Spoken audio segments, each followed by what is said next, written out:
right now we're setting up examples of freeze-dried, and then frozen and fresh, so that people can come through and they can try some of the freeze-dried, just pop it in their mouth, but then they're also going to be able to creatively make their own lunch tortilla by combining any of these together in whatever combination they want. One of my favorites is freeze-dried corn. Which one? So try that. The freeze-dried corn. Yes. It's so good. The sweetness it is so good, right? And so it gives you an idea of the variety. That's really yummy. Yeah, try it. Go Can ahead. we try it? Just like Yes, that? yeah, just take it out and try it. And that's the point, is for you guys to try. Yeah, exactly. So what is that? This is right here, this. It is carrot root. Delicious. And then that's great. Yep, you can open that. It's hard, but it's soft. Yeah, This one is. And this is coconut. And then this is actual cheese. And you can try any of them, yes. You're kidding. This can even be paired with some wine. Oh, sorry. Or some prosecco. I put my arm in front of you. I was just so curious about cheese. This is the mango. No, And cheese. Cheese. Is this cheese? Oh, sorry. And then I do have, Oh, I'm not told that. let me get out some. The beauty of this process is also that to preserve the colors. It doesn't look like dead food. It's not dead food, but What happens if you not put so- that cheese? not so If you dead. rehydrate that cheese, does it turn to cheese? Or... No, it gets a little bit, a little soggy, but it turns into more soft cheese that you can eat. And so you can melt it into stuff, but you can eat it just like that Is too. this meat? Yeah, I can. But This is carrot fruits crisp. So it's carrot. Carrot cake. What happens? Very tasty. You just So put water on it. this is more like a It's carrot cake. Murot, doctor. That's good. that is carrots. And then try the grapes. That's funny. I feel like shrimp here. Yeah. Grapes looks good. Yeah, I feel This is pretty- something like shrimp, but it's still a grape. You want to put the So water this away. gives you an Roughly, idea of no, this is the what recipe some of for these things fries look free like. cheese. Roughly 1-to-1 size of cheese cube size amount of water. I actually think I have that might be too a little much bit too much, water, yeah. so I put another cube in. Yeah. And then I leave them there to dehydrate. hide for about Yeah. how long? Well, since those are thick, it's going to be a little bit longer. And so I would say maybe 5 minutes. And see 5 what minutes? it All takes. right. Typically, what I like is the shredded version of this because it doesn't take as long. And if you use warm water, it happens faster, the hydration process. And the same goes for the beef then, or what is Well, it? this is this is carrot. This is carrot? Yeah, carrot fruit. It's not bacon. Yeah. Okay, that's kind of But this gives you an Reminded idea me of the difference between dried and freeze-dried. How the look and texture is very different from each other. And I'll even show that to you. You've got freeze-dried corn there, but take a look at what dried corn. No, But that's tell me, onions. what's the difference then with freeze drying and Well, drying? freeze-dried is a frozen process. It's flash freezing, and so it takes the water out. With dehydration is a process of heating it where the water evaporates out Okay, so you versus heat it up. sublimation Okay. here.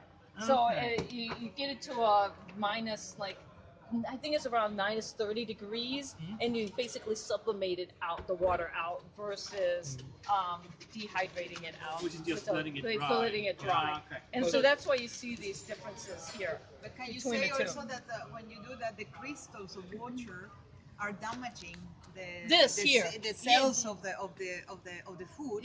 This keeps it locks more of the nutrition in here, the freeze drying. So what would you say is this the difference between dried and freeze dried when it comes to nutrition? That freeze dried is more nutritious. And quantify that, please. You're a scientist. Oh, Yeah, percentage. the percentage, the loss of nutrients is not significant in here. And Not so significant. no significant difference. Even the water. Well, the water's like 98% taken out. Yeah. Even Depending on the what it water is. soluble vitamins.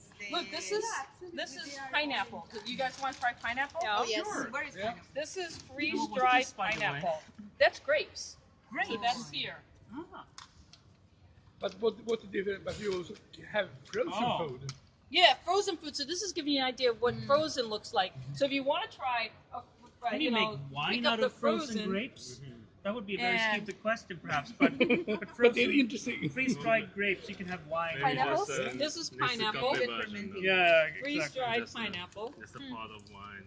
Yeah. What would it? Oh, that kind I of stuck wouldn't together know a what little kind bit of there, but alcohol you want. that's pineapple. Pineapple.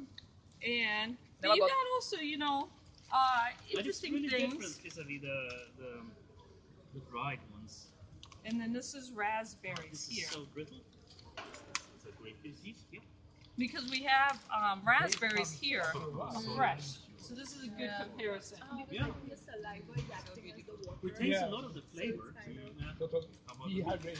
Yeah, I don't see the meat here. Yeah, here we have mushrooms, right? This becomes to some extent more concentrated when you cook with it because the water's not out of it. So when you ask for like a cup of something, you've got to consider that a cup of fresh versus a cup of freeze-dried might not be the same because the density is a little bit more.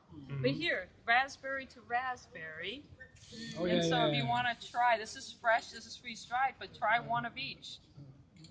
And what the reality is that you want to do a combination of freeze-dried with fresh. And that's really the sweet spot. We want locally harvested fruits, meats, and vegetables with freeze-dried. Excuse me, I think I'm going to sneeze. I don't want to sneeze. Freeze-dried fruits, meats, and vegetables. We don't have any of the meat here, but that's the concept, is that it's not about cooking and eating just this. It's about shipping this type of material around the world to eat with and combining it with your local fresh materials that are regionally grown and how we can be more sustainable when we do that. So What about the energy use if you compare frozen food to freeze-dried food? Oh, the technology to freeze-dry this, it is energy intensive. But you're talking about, okay, you create a freeze-dried plant in a agricultural area center where you can bring all of that material, harvest it, and then you compare that to the full cost of the energy of shipping heavier, freezing materials, keeping it fresh, The and whole moving around chain. the whole chain, Yeah. and having this in your freezer versus having this in your pantry. So pantry, freezer. This is energy all the time to keep it, and this is stable once it's been done. But that means that freeze-dry is a more energy-intensive Upfront. process than just frozen food.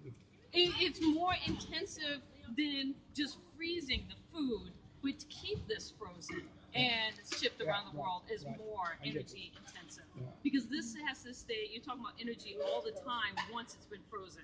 This, once it's done, it's stable. Yeah, and I think a very good point you made is that this could reduce food waste. Yeah, well, that's the thing about it is that when the energy or the electricity goes out in your house, what's the first thing that you worry about? You worry about all the food in your refrigerator and your freezer, mainly your freezer going bad. You wouldn't have to worry about this. Okay? And so, and then you think about in an urban area, if you lose electricity and all of the food that is in freezers in all of the supermarkets. Yes, I see the appeal for preppers. Yeah, well, that's the thing for preppers and stuff like that. I can give a very concrete example of when this is very useful. I lived in South Sudan, and there have been always risks of famine. So right. we're working with this Right. humanitarian organization that our dilemmas of what to do and to tackle malnutrition and to prevent the further deterioration of malnutrition. Right. So we needed to bring food to places that the logistics was a total nightmare. So we needed to fly and to drop the food because we couldn't land in these places. So I needed to do a lot of mathematics to send nutrient-dense food. And if all this water and all these nutrients would have been less and less, it would have been just fantastic because we could have sent even more food for longer periods for more people in this. You're absolutely right, and that's one of the things. Absolutely, yes, absolutely, because we even needed to plan how the food was not going to destroy or the packaging spoil when it falls in the ground. So it is very useful. It is very useful. And I like your approach that it is not that solution. It is combined with other Yeah. methods Yeah, things and that it's are- an yeah. alternative. It's in combination. That is what makes it very interesting. This is mango. If anybody wants to try freeze-dried mango. Everybody Alright. loves mango. Yes, we Yeah. do. We do. What I want to show you is this is the threesome Hard to right tell. here. So we've got Freeze-dried mango. we've got freeze-dried. This is dried. Let me get out a little packet of this. So this shows you three forms. This is dried peas. This is freeze-dried, and then this is frozen. So this really shows you the three different forms right now of frozen. Then you could have canned peas, and you can imagine what that looks like. But those are, when we're talking about preservation, this is what we're looking at: canned, dried, freeze-dried, frozen. What's it? If you're talking about cooking, would you have any general recommendations when you cook with freeze-dried food? Oh yeah, I love it because typically what I'm going to use this for is you can obviously just eat it. You can grab one Yeah. and pop it in your mouth. But when I'm doing soups or stews or anything with, I rehydrate this and I can have it as a side dish. All I have to do is hydrate these peas, and it becomes just like regular peas that were once frozen. So no big deal. No big deal. And so a lot of the times I'll eat these in fresh foods. I mean, like just in my salads, I'll just add them in without hydrating them. But like today, when we make tortillas, you're going to have the opportunity to eat like an astronaut, which is having tortillas are very popular on the International Space Station. And what you're going to be able to do is you're going to be able to take whatever you want from here and combine it into your own lunch today. Right. And what's nice about that is that if you do want to hydrate some of these things, you can. We could give you just a little bit of a cup with some water, and you can rehydrate them and try it. And then you can try it not rehydrated and see what you like. And this is all about experimenting and tasting. Where is the onions? Onions. Onions is so vital. Yes, That's the key, onions. that's It's the just key, right? onions and tomato, and the rest is just. Now I do luxury. have onions here. Here they are, but they're dried onions. They're not freeze-dried. And so I didn't have freeze-dried onions with me. This is How what do they dried look? onions. They will look more like They're more like slices of mango. it's Maybe? more like this. But So let me get it and show you. Yeah. Since I'm an old, economist, I always have to ask these slightly stupid questions around food. That is, how much does it cost to freeze dry something or build a plant that freeze dries something? I don't actually know the numbers. I know it's energy intensive and it's expensive to start up one of these plants. And a lot of people say, well, if the costs are so high in the beginning, is it worth it? But what you got to take into consideration is the overall cost of preserving food and food waste. Yeah. And when you compare that, then it's negligible for that startup. Exactly. No, so I'm kind of thinking, micro plants very close to the farm. This would Absolutely. be a new machine for the farmer, right? Yep, it would be, or Where you make regional food, plants right. where you can get in a region where they can bring all this together and freeze dry it. And so this is stuff that we're talking about. What farmers are taking already that's being harvested and being shipped around the world and presented to you as fresh. We're talking about, instead of doing that, taking it to a processing plant. It's already going to a processing plant, right? It's being either harvested fresh and brought out, or it's being frozen and shipped to you. I think So- yeah. And also, I think for farmers being able to do that, you said this is something in the retail 15 US or so, or 10 US? Yeah, for a much For a bigger large package. okay, but yeah. it's okay. So 10 US for a large packet of frozen peas. No, we don't have any bags left of frozen peas, Yeah, right? right But here. okay. So how much is this? Is This is probably $2 in the United States, exactly? in the United States right now. $2. So actually, the increase in pricing here for a farmer that is enabled to package this is something fantastic. Yeah. So much better ROI on your produce because of this technology. So to me, if I was a farmer today, I would definitely get myself one of those freeze drying Yeah, machines. well, go start into packaging. yes, go Why into not? like a, and that's the whole idea is that being able to create one of these plants locally in your region where you can take advantage of this technology, and then you think about the water that's being taken out before shipping, and allowing that water to go back into your system, right? And that's a big thing too. I think that's really interesting. When you talk, there was this guy receiving the water prize a few years ago, which is a big thing in Sweden, right? An Indian guy showcasing that if you just pump water out of the ground and then return it through dried wells into the ground again, you get a perfect system for it. Otherwise, when you just leave it underground, it just evaporates, disappears basically. But if you have a freeze dry, you can just take the water, pump it down, comes groundwater again. It becomes groundwater and you again. can pump it up Absolutely. and you can and do the, so you imagine that. The only thing you take out is actually 2% that's left in That's the left in the yes, exactly. It's kind of amazing when we talk about water conservation. It really is. And then you think about food preservation because water is the number one thing that's going to allow cause the deterioration or the microbes to get in here and for the food to spoil. And so this corn here is so stable for 10 years. And it's delicious just to eat it as is.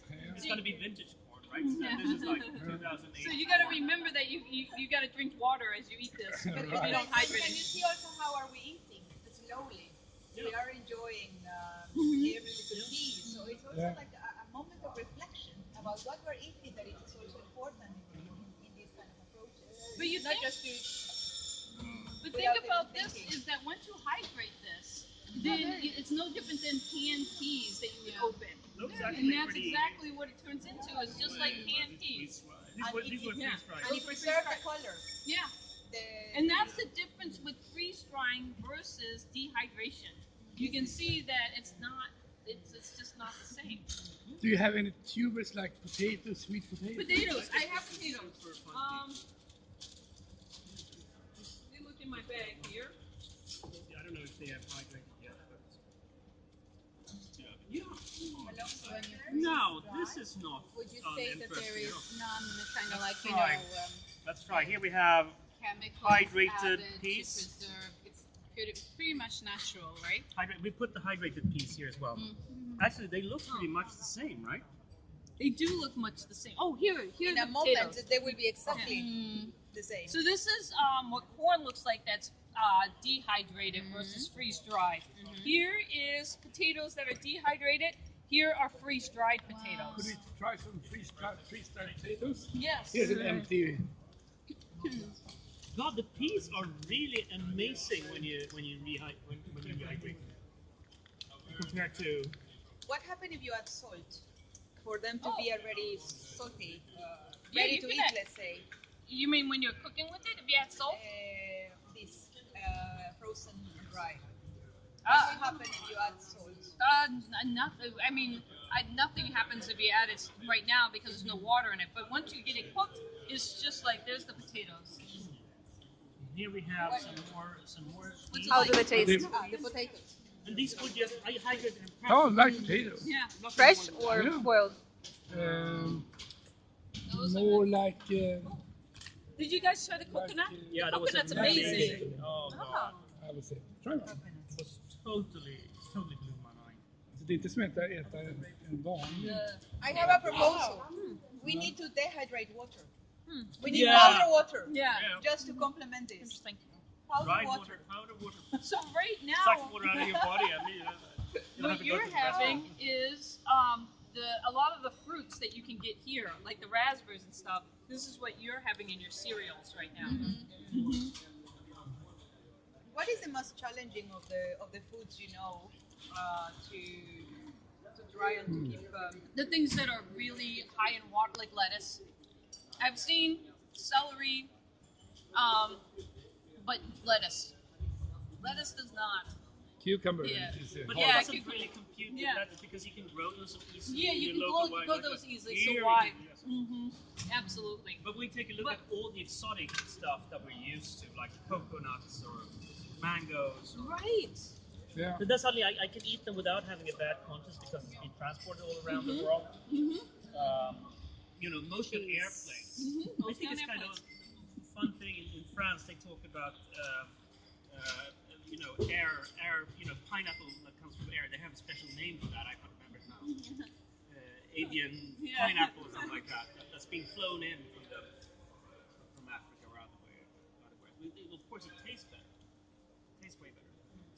But this means that you can not only preserve the nutrition, but I think they also taste really good. They taste really good. So again, if you're in a situation where you don't have water, because maybe there's the energy's gone out, the water that you know you had some kind of natural disaster, I can go into my cupboard and I can still eat. Yeah. Like I have food that I can still go and eat without having electricity. Yeah.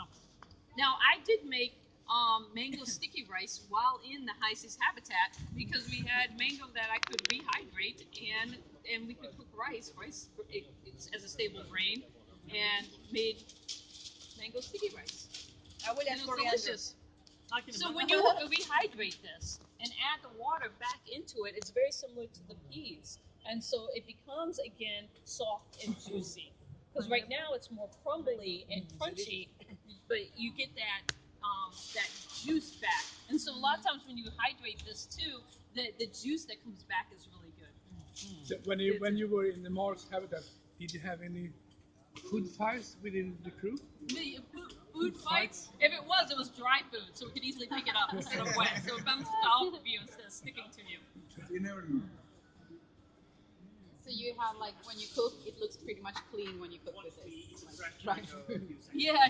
Well, you know, a lot of it was cooking where we combined it into soups and stews or sauteed it. Yeah, You know, okay, so okay. what I would do is I would hydrate my peas and my carrots and my onions and all of that stuff, my mushrooms, and then once they were hydrated, I would, in olive oil, I would take any excess water out, and then I would saute it like I would normal vegetables. And then I would have my warm vegetable meal. What about eggs? Well, freeze-dried eggs, much better than powdered, because it's the same thing. But you guys remember back in the day when you had powdered eggs? Oh, yes. They're horrible, right? I can tell you that the freeze-dried egg crystals that I had in the habitat, a high seas habitat, were amazing, amazing. And so it's. So what do you do with the freeze-dried egg? You do. You just add water. Add water. And then scrambled eggs. Scrambled eggs. Yeah, it's scrambled eggs. Scrambled eggs. And what about a whole egg? Like a boiled egg? Oh, That's gonna Can be you tricky, imagine right? that yeah. I don't know. I'm just No, all so is that- possible. That not that I know of. Only the scrambled freeze dried version. Have you tried freeze-dried plus 3D printing? No, not yet. Yeah. But I think that's definitely kinda- coming down the pipeline. Yeah. Is being able to take a lot of these things in a kind of like ground up form, and then putting it through 3D printing so that you can print on demand what you need. Yeah. So you can Then we need to make an experiment with that when we have our big conference. I would love Let's that. bring in a food 3D print. I think that would Let's be do this. really great to do. And so, would anybody like to make themselves a tortilla? If you're hungry, then Sure, I think everyone Yeah, wants to. yeah. Right? Yeah. Because that's the favorite That's the- astronaut food. yeah, right? yes, it's tortillas. Tortillas Yes, with everything. Yep. And so, Let's do that. We have a. Do we have a pieces in there? Oh, you got it. yes. Yeah. What, And do we what have if you're stuck in do we have space? any You couldn't plates? open it. Yeah, come with that plate. Yes, here we come with plates. And so, what you can do is you can One just for go each through. one, right? Yes. Yeah. This is lovely. And by the way, Masa, what are you doing over here then? Meanwhile, it looks like you're boiling something. Everything is Oh, that's great. That's great. Tea. And then- that astronauts are supposed to eat, right? So, Yeah, sure. So it's not freeze dried, but it's dry. It's so dry. would You anybody can put like? that in the pantry as well. It's just salt water like this, and drink just like a normal tea. You can see the color. Oh, I definitely want to try some It's of a that. bit That looks softer. amazing. Anybody want some tea? Yes. Tortilla, the Yes. tortilla? We want to after I live heard longer. about those health. This is the tea to live longer. And experience more the dried food. Yeah, That's the absolutely. thing. Because for our viewers in Tatiana's little realm of digital technology, this is a tea that actually enables people to get wealth. You know, it's been tried and documented that people who drink this tea get healthier and recuperate faster. More performance and physical So and do you cognitive talk about this stuff very with your it's super. education in So you had a lot of that. That's why Yeah, you in came my up with classes, Silicon yes, Proctor, I it's guess. sustainability when I teach it. Well, it's just coming at the same time. So Okay. at first I of course expected how some do we- health effect. So we call it the Nobel Prize winner tea. It will not be sufficient. And what is the components? Is the method, or is any the tannins, the tains? I'm sorry, or what is it? What are the Well, components? we could detect like 600 Here we have some phytochemical components And the difference. distributed on different foods, but especially well, we do have catechins, that's for sure. It's tea, but it's not significantly different from the conventional tea. I'm going to saute. What was different was polyphenol. So Polyphenols. we have more polyphenol product in this tea. I try to distribute equally to everyone. For the first round, we still had the second and third round, so don't worry about the quantity. What about caffeine? The same amount? Caffeine, yeah, we had actually less caffeine. But It's tain, isn't it? Or is caffeine? It's tain. no, I'm awaiting your instructions. it's caffeine. Caffeine also is included, but it's not very different from conventional one. So if we only measure caffeine and catechins that are principal activators of our nerves, there's no significant change. But for other phytochemical components distributed in a very long tail distribution, that's what is making difference. And in terms of ecology, that's the component that are stimulated from the damage of insects or the allelopathic interaction that are enhancing this kind of health beneficial components. What about if you add lemon? To add a little bit of vitamin C and.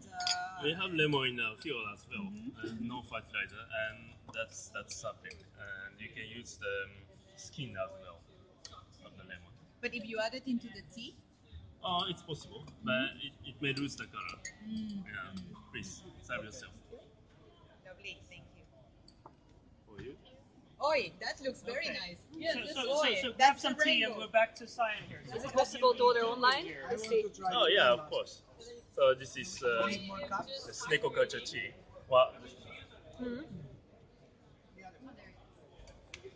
well, it's sold online also in Japan. It's called muche, but it's made out of the practice of snake culture.